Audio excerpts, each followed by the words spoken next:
I'm going to walk you through the travel planner from Simply Digital. This is a kind of two-in-one product with like a lifetime bucket list travel planner and just planning a single trip. Let's look at this one right now.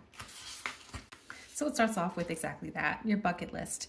Here, all the places you want to go and whether that's a place you really want to go as soon as you have the time and money, or maybe someday. So for example, Thailand is definitely on my travel bucket list, but I don't actually want to go there right now with my kids so young. I'd rather go when they were a little bigger and we could do more things. So for me, that's a someday trip. Now, next year, I'm going to look at all the trips that I really would like to take soon. And, I would totally be up for another beach vacation. I'd like to see some more capitals of Europe. I've got my fair list of places that I'd like to go as soon as possible. And I'm going to make a very, approximate time, how much time needed and what would be the budget. So for a concrete example, I'd really like to go to Disney Paris. And looking at that, I think I would need 4 to 5 days. And depending on like how big we go, how many character meals we have, I think we need $3,000 to $5,000 to do that really nice and have a really amazing time. I would have that here and I would keep that in mind. Like, when can I make that happen? Another use with this is if you just have a small amount of time, like a long weekend, you check the sheet and you say, oh yeah, I really want to go here. Let's do that. Now this page I really love.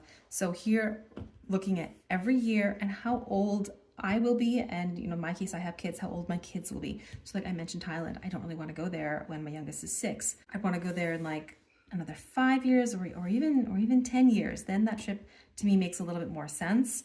And other just long-term planning, like, do you want to avoid a country when they're hosting the Olympics, or do you want to be there for that excitement? And coming from the other end of my kids being older, me not being too old, if I'm going to a more adventure place, I want to make sure that I can really enjoy that and I make it there sooner rather than later. And I have 2 versions of the sheet, this one for starting right now in the next couple of years, but also just like a blank one for years to come to keep it flexible. Okay, now kind of the next level down, once you know the places you want to go in 2025, you can look at your year and have like a zoomed out look.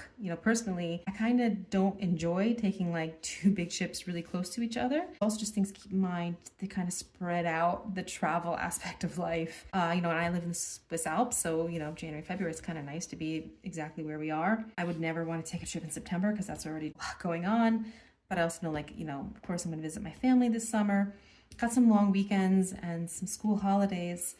This long weekend, we already know what we're doing, but this one, I still have to pick something and plan a trip for that one. So these 5 pages make up that first aspect of the travel planner where, you're really turning your bucket list into a plan, looking at your whole life, and also just looking at the year and really, utilizing all of your time the best you can. You can find out more about this travel planner at paper.simply.digital.